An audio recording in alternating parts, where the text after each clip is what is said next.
बताइए। जमाल हसन है क्या? जमाल हसन एक आम आदमी है, लेकिन आम आदमी के लिए लड़ने वाला इंसान है। 24 साल दिया है कांग्रेस को। 2001 से NSUI, youth Congress, main Congress, सेवा दल, क्या कहते हैं उसको, महिला हम नहीं थे, नहीं तो महिला कांग्रेस में भी हम होते हैं। लोकसभा में गले गले मिलते हैं, विधानसभा में गाली गलौज पर जाते हैं आप लोग। नहीं, गाली गलौज तो नहीं, ना संस्कार है हमारा, ये भाजपा वाले लोग राजनीति में इसे गाली ही करते हैं। अच्छा, जो भी है, तो वहाँ चुनाव लड़ना अपना आपकी लोकतंत्र है, ये हिटलर शाही रवैया नहीं चाहिए। नमस्कार, आप देख रहे हैं दर्पण 24 न्यूज। मैं हूं आपका होस्ट और दोस्त हिमेश खान। हमारे साथ वही शख्स मौजूद है जो दर्पण 24 न्यूज के सर्वे में दरभंगा नगर विधानसभा से कांग्रेस का सबसे प्रबल उम्मीदवार कौन होगा उसमें नंबर 1 पर रहे डॉक्टर जमाल हसन। डॉक्टर जमाल हसन साहब हमारे साथ है, कैसे हैं सर? सबसे पहले तो बहुत बहुत शुक्रिया कि आपने अपने ऑफिस में यहाँ स्टूडियो में बुलाकर मुझसे बात कर रहा है, और अच्छा हूँ। आपके सर्वे के लिए भी शुक्रिया कि आपने एक सर्वे किया था जिसमें जनता की पहली पसंद में बना। ये पूरी सर्वे पे कई प्रकार की प्रतिक्रियाएं भी आ रही है, आपको लेकर कहा जा रहा है कि ये सर्वे पे सवाल खड़ा होता है, तो क्या आप कहेंगे सवाल खड़ा करने वाले को? सर्वे पे वही सवाल खड़ा करेंगे जो चाहते थे कि उनके जीतने चाहने वाले जीते। अगर वो जीतते तो शायद दूसरे लोग करते सर्वे पे सवाल। मतलब जो हार जाते हैं वो सवाल खड़ा करेंगे ही। हाँ, तो कुछ लोग करते हैं, हमको तो नहीं लगा कहीं कोई मेरे वाले मामले पर किसी का मैंने कोई देखा हो सवाल। सब अपनी अपनी प्रतिक्रिया दे रहा है। जमाल हसन नया नहीं है दरभंगा जिला के लिए। जो आपने सर्वे निकाला उसमें 2 ही पुराने लोग थे, जो एक चेहरा पुराना है जो दरभंगा की जनता भी जानती है।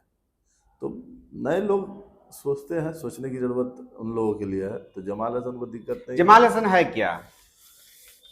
जमाल हसन एक आम आदमी है, लेकिन आम आदमी के लिए लड़ने वाला इंसान है।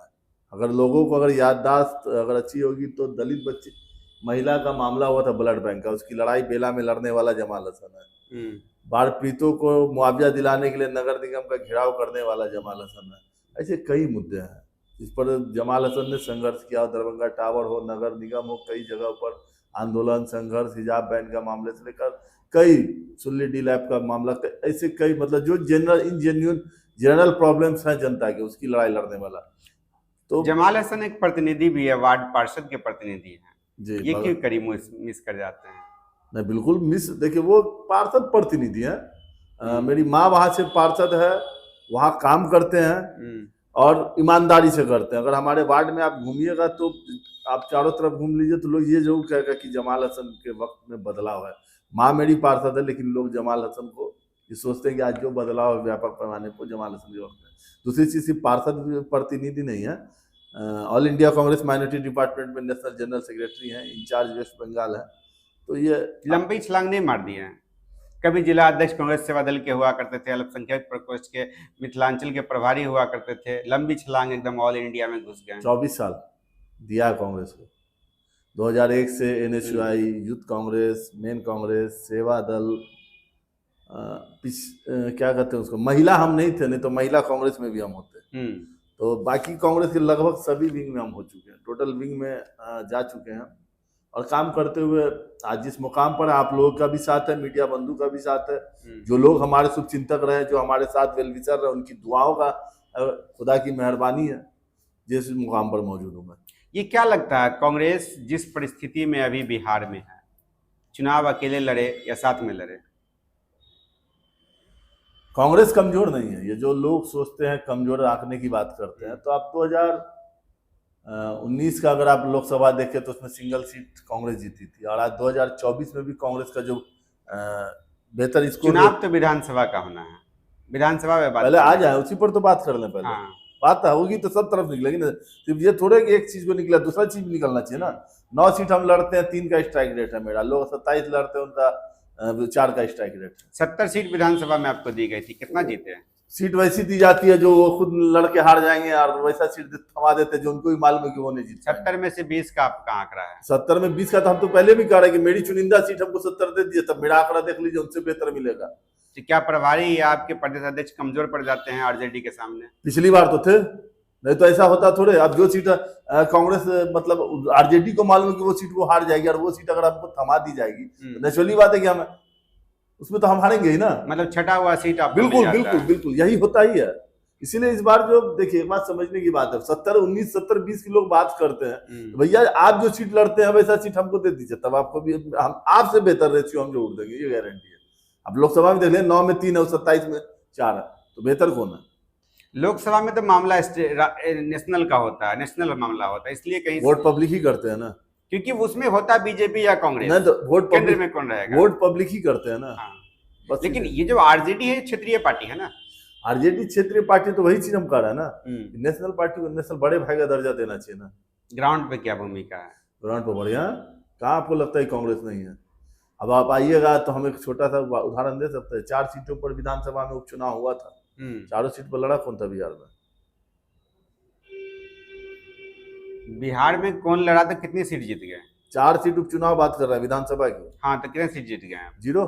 लड़ा किसको गया था? आरजेडी लड़ी थी। बस यहाँ पर इन चीजों को हम लोग को बाहर निकल के काम करना, हम लोग गठबंधन में साथ में है, और हमको नहीं लगता कोई कंफ्यूजन है, मीडिया वाले कंफ्यूजन। इल्जाम हो मीडिया पे थोपना बड़ा आसान सा तरीका हो गया है, क्या समीकरण मीडिया 70-20 का निकाल रही है?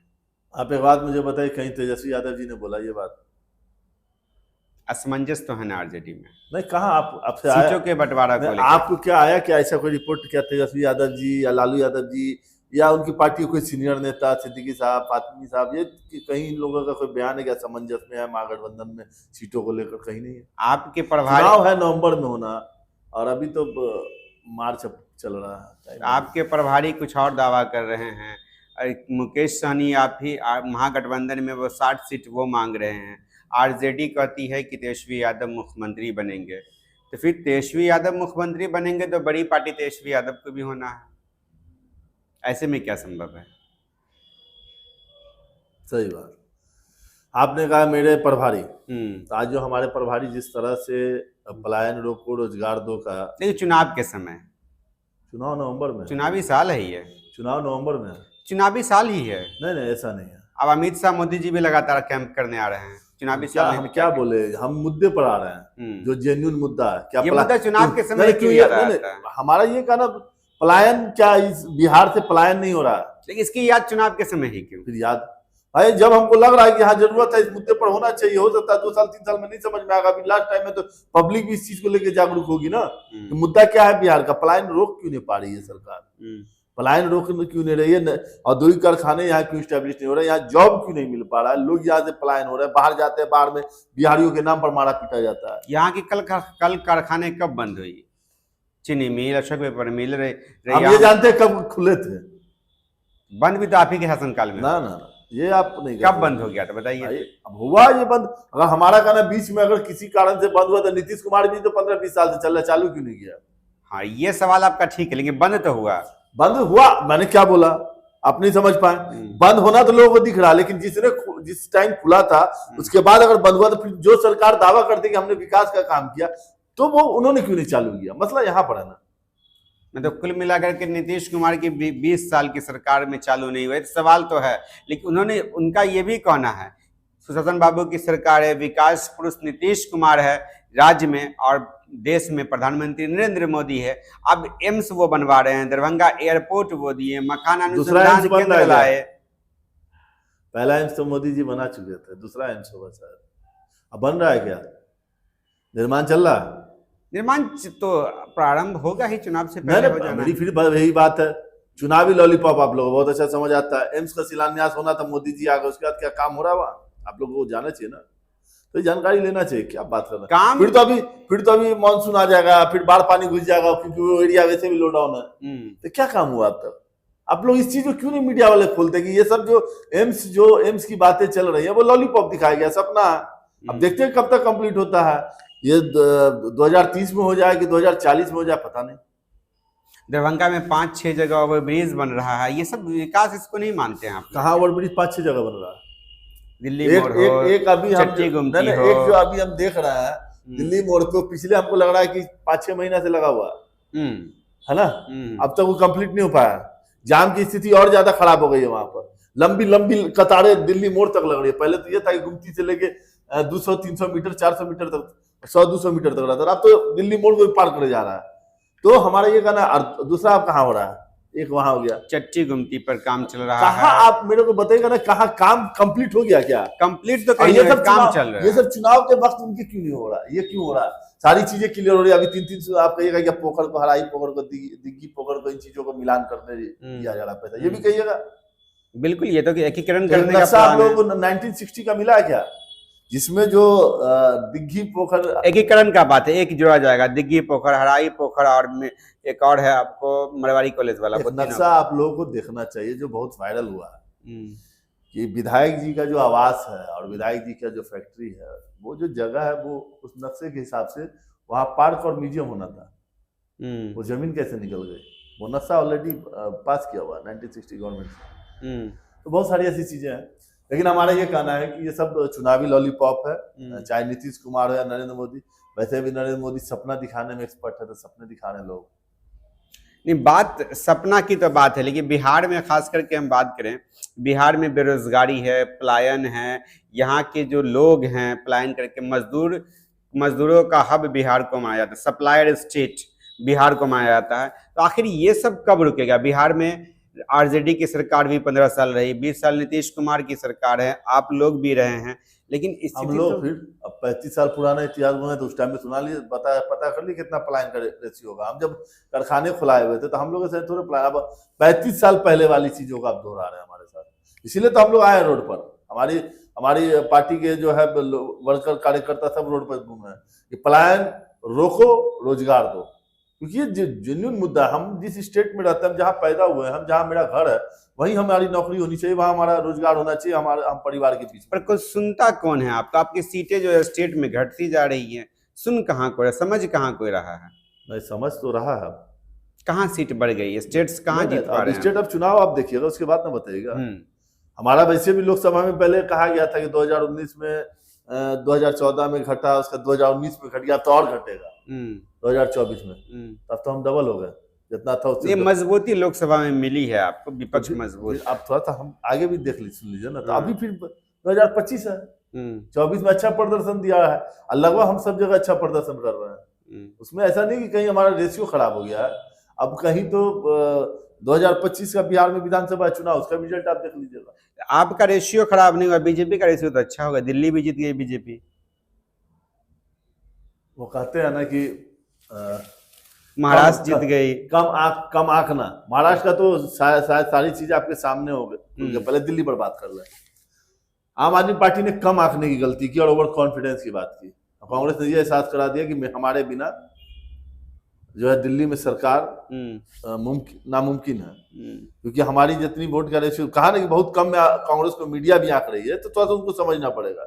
और महाराष्ट्र की जहां तक बात कर रहे हैं, तो राहुल जी ने एक बहुत बड़ा मामला इलेक्शन कमीशन के सामने रखा है, वोटर्स का रेशियो बढ़ने का, कि जस्ट जो है 2024 के इलेक्शन 6 महीना पहले वोटर दिखाए जाते इतने बढ़ जाते, फिर 6 महीना में भी उसके दुगुना बढ़ रहा है। तो इस टाइप की कालाबाजारी, जो भ्रष्टाचार, जो मोदी जी का स्पेशली भाजपा का जो काम है, तो हर चीज में भ्रष्टाचार, पुल गिराने में, रोड बनाने में, सब जगह तो भ्रष्टाचार उनका ही है। अब तो वोटर बढ़ाने में भी उनका भ्रष्टाचार चल रहा है। अच्छा देखिए, दिल्ली की बात करें तो क्या सब लोग यही कहे, कांग्रेस अगर साथ में लड़ती तो अरविंद केजरीवाल मुख्यमंत्री होते, कांग्रेस के कारण ही हारा है सीट। कांग्रेस के कारण नहीं आ रहा है, पहले इस बात को मोदी जी भी तो कह दिए हैं, ये लोग आपस में लड़ लेंगे, इन्हें हराता कोई नहीं, ये लोग आपस में लड़ करके हार जाते हैं। अरे हमारी बात तो आप कंप्लीट सुन लीजिए। कांग्रेस की वजह से नहीं आ रहा है भाई। आम आदमी पार्टी अपना लड़ी, हम अपना लड़े। हमें ये नहीं समझ में आता है, दिल्ली पर बड़ा फोकस है मीडिया का। दिल्ली हरियाणा देश की राजधानी, हरियाणा विधानसभा चुनाव पर क्यों नहीं जवाब आता है? कांग्रेस किस वजह से हारी, वहां सरकार बनते बनते चुक गई। गुजरात किस वजह से कांग्रेस को वहां नुकसान हुआ? गोवा किसके वजह से नुकसान? गुजरात में कब थे आप? सत्ता में कब थे भाई? हम 99 पर थे। कब सत्ता में? 99 इस दशक में कब आए आप? अरे इस बार जो माहौल था, पूरी चीजें बदलने वाली थी, जो पूरी चीजें थी, सबको पता था गुजरात का माहौल क्या है।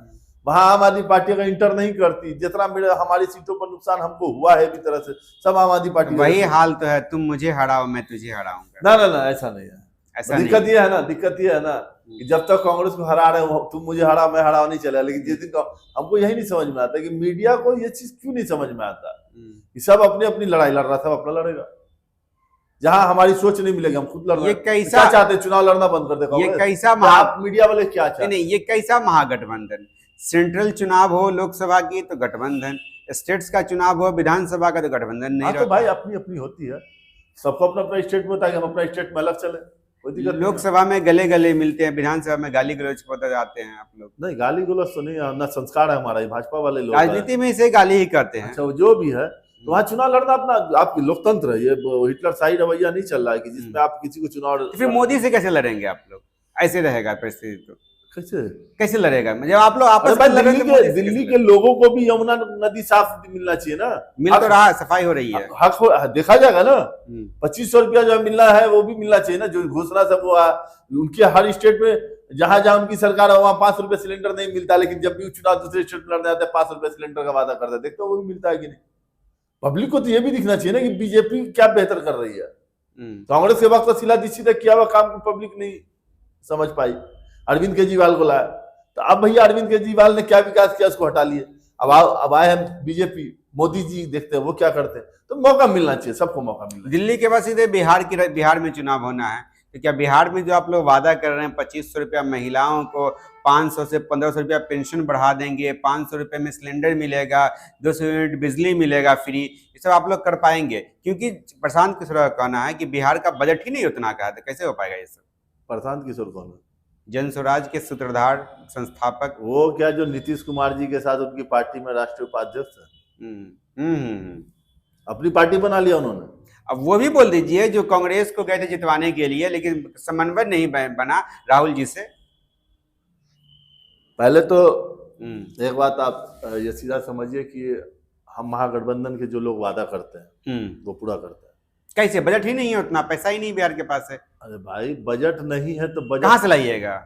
वही तो खजाना है बिहार में कहीं पर। अरे मैंने क्या बोला, बजट पैदा करना या कैसे आना है वो चिंता सरकार करेगी, जब अगर कमिटमेंट करेंगे तो उसको पूरा करना है। अब कैसे बनाया जाता है बजट या कैसे उसको पैदा किया जाएगा वो देखा जाएगा, बहुत सारी चीजें हैं जिसमें कुछ होगा। अगर शराब खोल दीजिएगा भाई तब बजट बन सकता है। शराबबंदी के शराब खोलने के पसदर में तो हम नहीं है, क्योंकि आज मुझे लगता है, लेकिन शराब के अलावा शराबबंदी कहीं बंद है क्या? तो क्या आप खोल देंगे? वही तो सवाल तो नहीं, वही है। हमारा उसमें कोई, हम उसके पक्ष में नहीं है। अरे चाहते हैं शराबबंदी हो तो फुल रूप से होना चाहिए। दूसरी बात जो नशे के लिए लत बच्चों में बढ़ गई है, जो नशा आज के डेट में बढ़ रहा है, उसको उस पर भी सरकार को रोकथाम लगानी चाहिए। सब तरीके से तो फ्लॉप है ये सरकार। अगर शराबबंदी पूरी तरह से फ्लॉप हुई नहीं, शराबबंदी आज के डेट में ये है कि पहले लोगों को दुकान में लाइन लगा के लेना पड़ता था, घर में पार्सल पहुंच जाता है, फैसिलिटी बढ़ गई, थोड़ा दाम बढ़ गया, मतलब डिलीवरी का जो ऑप्शन है वो बदला केवल। नहीं मतलब लाने नहीं जाना पड़ रहा, पैटर्न बदला है, अब वो घर पर मिल जाता है। दूसरा चीज है कि नशे का स्तर बहुत खराब हो गया। आज जो अपराध बढ़ रहा है इस तरह, उसका सबसे बड़ा कारण है 2 आदमी, एक तो मोदी जी, एक नीतीश जी। मोदी जी ने बेरोजगारी लाया तो बेरोजगारी में लोग नशे की ओर भागे। अब नशे में जो भाग रहे तो उनको नशा करने के लिए पैसा चाहिए, तो नीतीश कुमार जी यहाँ पर जो दारुए बंद कर दिए, तब बेचारा दूसरा नशा कर रहा है जिसमें उसको समझ में ही नहीं आ रहा है क्या करना है। चोरी डकैती बलात्कार हो रहा है, उसको समझ में ही नहीं आ पा रहा नशा करने वाले को कि हम क्या कर पा रहे हैं। दारू पीना तो थोड़ा सा कुछ समझ बचता, वो तो इस तरह का वाइटनर और टैबलेट और जो मतलब इस टाइप के पदार्थ से सेवन कर जिससे उसके दिमाग ही खत्म हो रही है। सारी चीजें वही हैं। तो बिहार में कितना सीट पे आप लोग लड़ेंगे? क्योंकि आप ऑल इंडिया से संबंध रखते हैं, तो कितना सीट लीजिए? 80-90 सीट पे। अब मजबूत स्थिति में तो 80-90 सीट पर तो कम से कम। आप 80 लीजिएगा, सनी जी 60 मांग रहे हैं, 140 ऐसे हो गया, तो बच गया कितना सीट? सहनी जी 60, 243 यहाँ सीटें हैं, कितना बच गया फिर? मुझे लगता है कि सहनी जी इतनी बड़ी बातें उनको नहीं बोलनी चाहिए, क्योंकि उनका वोट, मुख्यमंत्री सनी जी बनेंगे, क्योंकि उनका वोट ट्रांसफर हो पाता है क्या महागठबंधन को?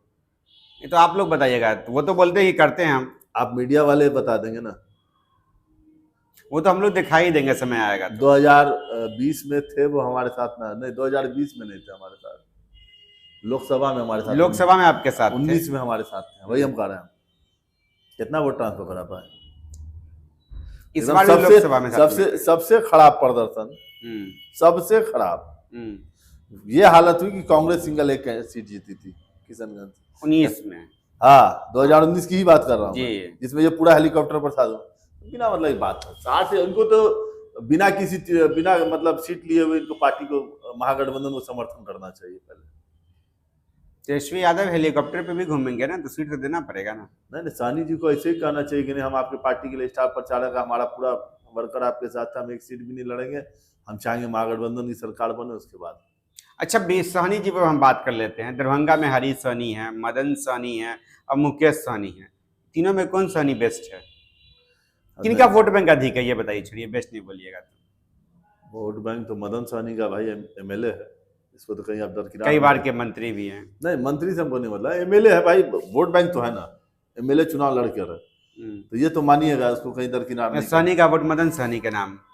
नहीं नहीं, मतलब आपने कहा ताकतवर कौन है, तीनों में तो एमएलए वही है, तो भैया हम तो उन्हीं की बात करेंगे ना।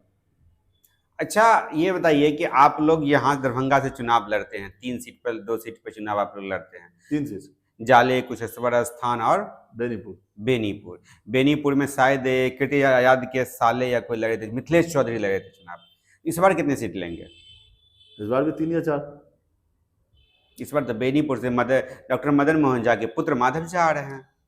अब वो तो पार्टी आला का मानता है करेगी ना, पार्टी जिसको लड़ाना चाहेगी लड़ाए। वैसे इस बार बहुत सारी चीजें आपको थोड़ा सा क्लियरिफाई कर दूं मैं। आप कहाँ से लड़ेंगे? हमने अपनी दावेदारी दरभंगा शहर और जाले दोनों दिया है। लेकिन अल्पसंख्यकों का अधिकतर वोट तो जाले में है, ऐसा लोग कहते हैं। नहीं, ऐसा नहीं है मेरे दिमाग में, क्यों आपको क्या लगता है एमसी अल्पसंख्यक के नेता है क्या?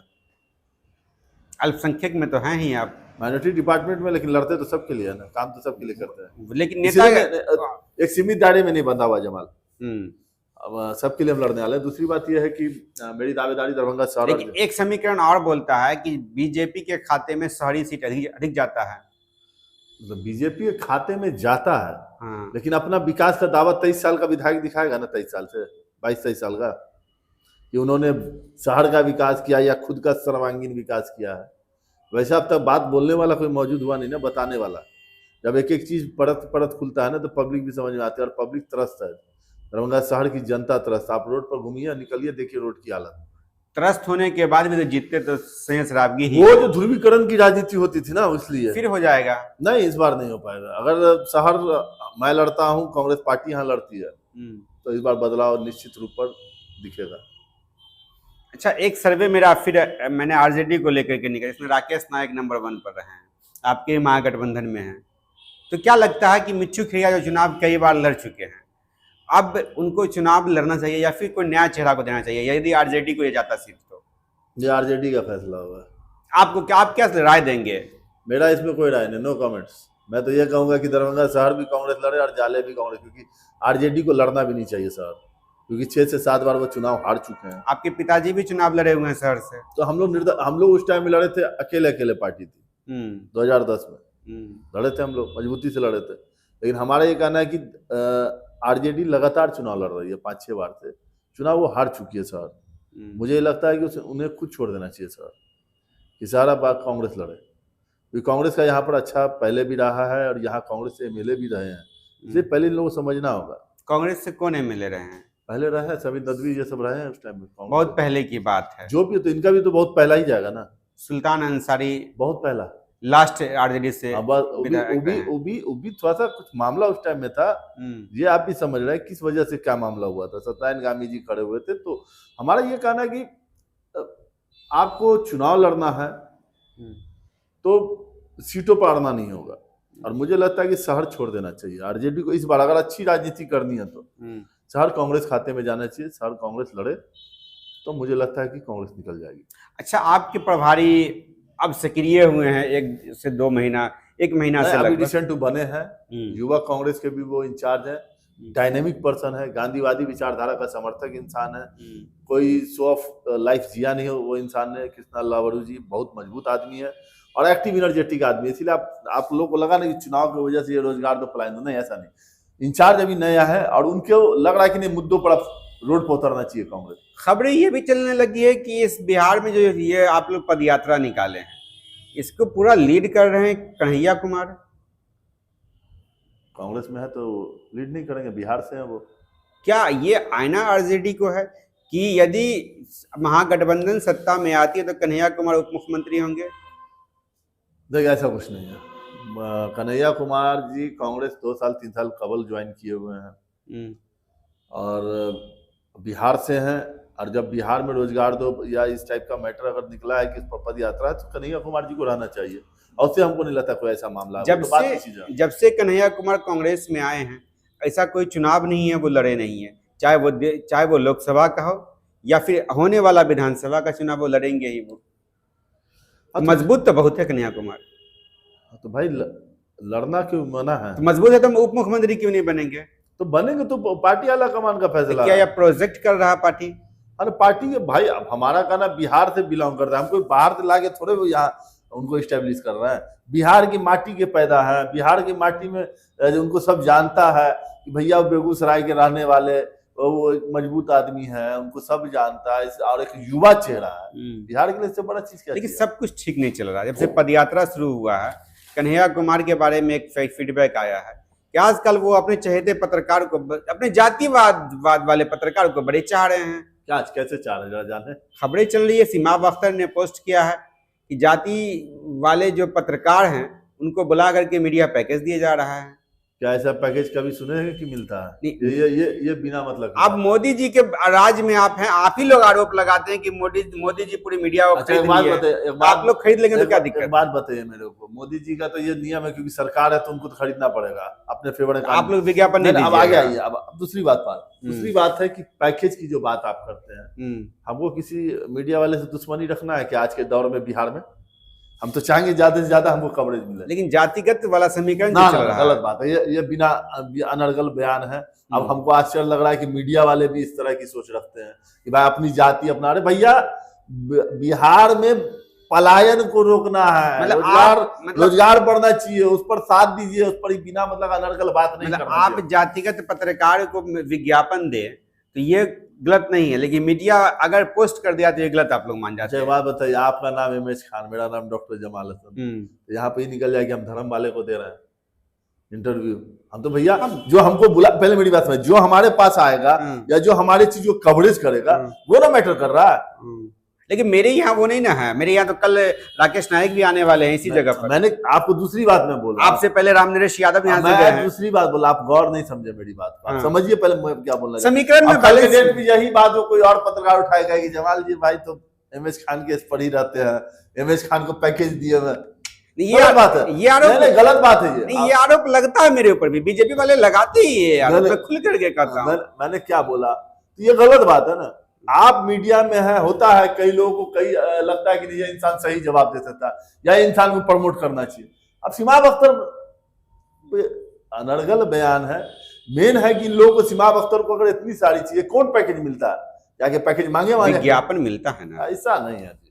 अच्छा ये बताइए, छोड़िए, ये बताइए कि यदि आप लोग बिहार में जिस तरह से आपके प्रभारी सक्रिय हैं, इससे ये तो समझ में आ गया कि सीट अधिक लेंगे आप लोग। सीट अधिक लेंगे तो जीतेंगे कितना? अधिक लेंगे तो अधिक जीतेंगे, क्योंकि इस बार आप ये चीज जान लीजिए, हवाई लोगों को टिकट मिलने की चांसेस बहुत कम है, 0। मुझे लगता है कि पार्टी में जो पुराने कार्यकर्ता जिनका एक टाइम दे दिया हो, 5 साल 7 साल 8 साल 10 साल, उन लोगों को सबसे पहले प्राथमिकता दी जाएगी टिकट के मामले में। जो नए लोग हवाई है कि 1 साल 2 साल नहीं हुआ पार्टी को ज्वाइन किया, 3 साल नहीं हुआ, सोच रहे हैं कि हम पार्टी टिकट दे देगी, तो वैसा कुछ नहीं है। सबका बायोडाटा वैसे उसी हिसाब से लिया जाएगा, कौन लोग कितना दिन पार्टी के लिए क्या क्या किए हैं, सिर्फ रहे नहीं है, उन्होंने एक्टिविटी क्या थी, पार्टी के लिए किस तरह से योगदान दिया, वैसे लोगों के लिए पार्टी इस बार है। और ये बात सच है कि कांग्रेस हमेशा वर्कर्स को पहले तरजीह देती है। हम आते हैं बीजेपी पर। आपके आमने सामने की लड़ाई बीजेपी से होगी या एनडीए गठबंधन से होगी, तो क्या लगता है बीजेपी इस बार, आप लोग जो लगातार आरोप लगा रहे हैं कि चुनाव आते ध्रुवीकरण करने लगते हैं, जात पात धर्म मंगलसूत्र से लेकर के सजादा तक चला जाता है मामला, क्या इस बार नहीं होगा? यदि होगा तो क्या आप लोग के पास उपाय क्या है फिर इसका?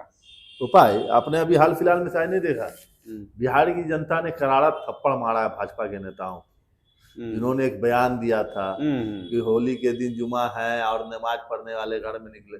भैया नमाज पढ़ने के लिए लोग मस्जिद भी निकले, कब्रिस्तान भी गए, होली खेलने वाले भी खेले, और लेकिन दोनों ने एक दूसरे का आदर किया। इससे बड़ा करारा तमाचा क्या होगा भाजपा के लिए? बिहार गंगा जमुनी तहजीब का एक बहुत बड़ा मिसाल है ये। यहाँ कभी भी आपने जल्दी नहीं सुना होगा दंगे का मामला, कि दंगा वंगा यहाँ भड़कता है। यहाँ लोग बहुत कुछ समझ जाते हैं। लोग यहाँ जो देखिए गंदगी है, कुछ लोगों की सोच में गंदगी है, कुछ लोग तो चाहते हैं कि नफरत फैले, लेकिन उसका जवाब बिहार बराबर हमेशा देता है, अपनी जब पेश करता है यहाँ ये नफरत नहीं चलेगा। तो इस बार बीजेपी को बहुत सारे सवालों का जवाब देना होगा। बीजेपी का नीतीश कुमार जी को सवाल देना होगा, जवाब देना। बीजेपी किस मुंह से वोट मांगने जाएगी जनता के पास? महंगाई बढ़ाने को लेकर, या बेरोजगारी को लेकर, या आए दिन जो महिलाओं पर जो दुर्व्यवहार हो रहा, अत्याचार हो रहा, उसको लेकर किस मुद्दे पर बीजेपी वोट मांगेगी? जिस मुद्दे पर जाती है बीजेपी उसी मुद्दे पर जाएगी, आप भी जान रहे हैं इस चीज को। अब ऐसे चलना होता तो अभी होली में कई जगह दंगे हो जाते। मुद्दा तो बहुत अच्छा था ना, जुमा का नमाज पढ़ रहे लोग मुसलमान निकल रहे हैं और उनके ऊपर रंग तो आराम से फेंका जा सकता था। लेकिन ये तो यहाँ के लोगों ने मिसाल पेश नहीं तो नहीं, वही यहाँ आपकी पार्टी की तरफ से क्या क्या है? हम दूसरी बात बोल रहे थे, जवाब भी तो वही। हमारी पार्टी तो सीधी बात है, हम तो अपने बीच में जनता के बीच में जा रहे हैं अपने मुद्दों को लेकर कि भाई हमारी सरकार बनती है तो हम पलायन रोकेंगे, हम ज्यादा से ज्यादा रोजगार का अवसर पैदा करेंगे, महिलाओं को सुरक्षा देने की बात करेंगे, महिलाओं को सम्मान देने की बात करें, बुजुर्गों को पेंशन बढ़ाने की। अब क्या चाहिए भाई? कांग्रेस तो जो बोलती है वो करती है।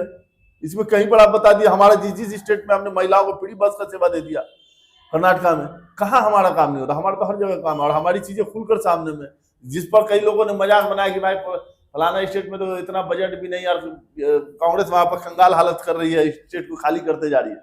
तो भैया उससे मतलब नहीं, हम जनता से जो वादा करके आएंगे वो पूरा करेंगे। इस बार तो मुकाबला आमने सामने का नहीं होगा, प्रशांत किशोर की एंट्री हो गई है। राजनीति के वो यह कह लीजिए कि मोदी को, वो खुद बोलते हैं कि मोदी को मोदी बनाने वाला प्रशांत किशोर है, नीतीश कुमार को मुख्यमंत्री बनाने वाला प्रशांत किशोर है, ममता बनर्जी को भी सलाह देकर के चुनाव जितवाने वाला प्रशांत किशोर है, और कई ऐसे दल के नेता हैं। तो क्या लगता है त्रिकोणीय मुकाबला में प्रशांत किशोर से भी लड़ना पड़ेगा आपको? आपको लगता है त्रिकोणीय मुकाबला होगा? किस आधार पर त्रिकोणीय मुकाबला होगा? प्रशांत किशोर जी की बताइए तो कौन बिहार में कौन जिला के हैं? बिहार में कौन जिला के? भभुआ के तरफ के। भभुआ के तरफ के। कौन गांव उनका? उनका गांव नहीं जानकारी है, लेकिन भभुआ के, तो याद नहीं आ रहा। बिहारी बन गए हो।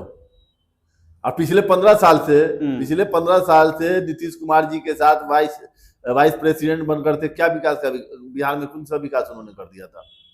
आज कौन सा विकास कर देंगे पहले ये बताइए। जिस टाइम में नीतीश कुमार जी के राइट हैंड कहा जाता था कि नीतीश कुमार जी जो करते हैं ना, पीके से सुन के पीके फैसला करता है, ये प्रधान जी, उस टाइम में बिहार का विकास नहीं कर पाए। कहते बिहार में विनाश हो गया। तो आप भी तो उसी सरकार में थे, पावरफुल पर्सन बन के बैठे। चुनाव का टेंडर था इनके पास, सरकार चलाने का टेंडर नहीं। वाइस प्रेसिडेंट थे तो आप पता, पार्टी के। हाँ पार्टी के, सरकार में नहीं रोल था। पार्टी के ही बात हम कर रहे हैं। पार्टी में आप नीतीश कुमार मुखिया के सबसे करीबी, तो आप बिहार में यूनिक बिहार का विकास करवा लेते ना। आज आप कहते हैं हम सरकार बनाएंगे तो हम विकास करेंगे। ये सब डकोर संखी है, ये सब बिजनेसमैन है, बिहार को बेच देगा। ये बिजनेसमैन है, मैनेजमेंट गुरु है ये लोग। आज जो चर्चा थोड़ा सा चल रहा है ना, क्योंकि इन लोगों को मालूम है कि कैसे मीडिया में सोशल मीडिया के थ्रू माहौल बनाया जाता है, जमीन पर कुछ नहीं। और दूसरी बात ये जान लिया, तीसरा कोई मोर्चा यहाँ नहीं चलने वाला, सिर्फ एनडीए वर्सेस इंडिया की लड़ाई है। और ये इसको आप नोट करके रख लीजिएगा, ये जन सुराज वगैरह ये सब कुछ नहीं है, बस एक माहौल है। दरअसल ये लोग भाजपा की बी टीम, और इसको कहने में कहीं गुरेज नहीं कि आज जो ये घूमते हैं, ये हर जगह ये जो है टारगेट करते हैं, मुसलमानों के बीच में जाके बैठ रहे हैं, मुसलमान के वोट को डैमेज करने के लिए, या उस एरिया में जा रहे हैं जहां इनको लगता है कि वहां जो है इंडिया गठबंधन का वोट है, वहीं जाके सेंधमारी कर रहा है। बीजेपी के गढ़ में क्यों नहीं घुसते हैं लोग? भाजपा का जो क्षेत्र है वहां क्यों नहीं ये करते हैं? तो वहां नहीं सेंधमारी करेंगे। सबसे बड़ी चीज ये है। तो ये लोग, आप लोग इनको समझिए, ये कहीं रेस में नहीं है और इनको झुट्टों का रेस में लाने की जरूरत भी नहीं। कोई अगर ये रेस में है तो फिर क्या होगा? ओवैसी साहब भी चुनाव लड़ेंगे, वो बोले सर मिथिलांचल में विस्तार करेंगे। ओवैसी साहब को पहले कही कि हैदराबाद में थोड़ा पूरा चुनाव लड़े थे, 65-70 सीट पे, वहां 7 सीट पर चुनाव लड़ते हैं, जहां वो उनकी पार्टी की पैदाइश है, जहां उनकी पार्टी कहा जाता है। जैसे आप कहते हैं ना बिहार में तेजस्वी यादव क्षेत्रीय पार्टी है, मजबूत पार्टी है, तो वहां के वही है। तो वहां का नहीं पूरे सीट पर चुनाव लड़ते हैं। बाकी जब सब जगह चुनाव लड़ने हैं, सब फायदा पहुंचाने आता है। आप ये फायदा बीजेपी को पहुंचे, नुकसान तो फिर आपको होगा। लड़ना तो आपको इस बार पब्लिक समझेगी ना। आप एक चीज और समझिए कि दिल्ली का जो चुनाव था ना, उसको पहले गौर से समझिए। दिल्ली चुनाव को 2 सीट जहां एमआईएम ने चुनाव लड़वाया, वहां की थोड़ी पब्लिक भी हम लोग के ये समझने की जरूरत होती है ना कि कुछ लोग बड़ा वेव में बहते हैं। वो दोनों गिरफ्तार आदमी थे एनआरसी वगैरह को लेकर, एक दंगे को लेकर, तो वहां के कुछ युवा लोग थोड़ा सा जोश में आ गए। इतना मुसलमान किए ओवैसी साहब और कुछ लड़कों ने, मतलब जो 2 कैंडिडेट के लिए, पूरा दिल्ली का चुनाव है हिंदू मुस्लिम हो गया। तो बिहार में तो वो आएंगे, 4 सीट पिछली बार जीते थे, इस बार पब्लिक यहाँ की 10 के टारगेट में रहेंगे। पब्लिक यहाँ की बेवकूफ नहीं। अरे 4 सीट थोड़े उनकी वजह से चुनाव जीते थे, उनकी पार्टी का थोड़े चुनाव जीता हुआ। वो 4 सीट नहीं था उनको। पहले सुन तो लीजिए, वो जो आदमी चुनाव लड़े थे उनकी अपनी वैल्यू थी, उन्होंने वैसे कैंडिडेट को लड़ाया था जो कैंडिडेट में खुद का दम था कि वो निर्दलीय भी लड़ता था चुनाव जीतता। ये ओवैसी साहब की वजह से जीत नहीं थी। इस बार भी तो वही होगा ना, जो आपके पार्टी से रूठ जाएंगे, नाराज हो जाएंगे, उनको वही साहब टिकट तो देंगे ही। दिक्कत नहीं है। पब्लिक को तो भाई इंडिया वर्सेस एनडीए से मतलब, क्योंकि पब्लिक को ये मालूम है कि तीसरा कोई भी आएगा वो सिर्फ जब हमारा वोट लेगा। और थैंक यू फॉर वॉचिंग दर्पण 24 न्यूज। खबर को सबसे पहले पाने के लिए YouTube पर देख रहे हैं तो सब्सक्राइब करें, Facebook पर देख रहे हैं तो फॉलो करें। कमेंट्स में अपनी राय या अपने आस पड़ोस में समस्या हमें बताएं। हमें सपोर्ट करने के लिए लाइक और शेयर अवश्य करें। धन्यवाद। थैंक यू फॉर वॉचिंग दर्पण 24 न्यूज। खबर को सबसे पहले पाने के लिए YouTube पर देख रहे हैं तो सब्सक्राइब करें, Facebook पर देख रहे हैं तो फॉलो करें। कमेंट्स में अपनी राय या अपने आस पड़ोस में समस्या हमें बताएं। हमें सपोर्ट करने के लिए लाइक और शेयर अवश्य करें। धन्यवाद।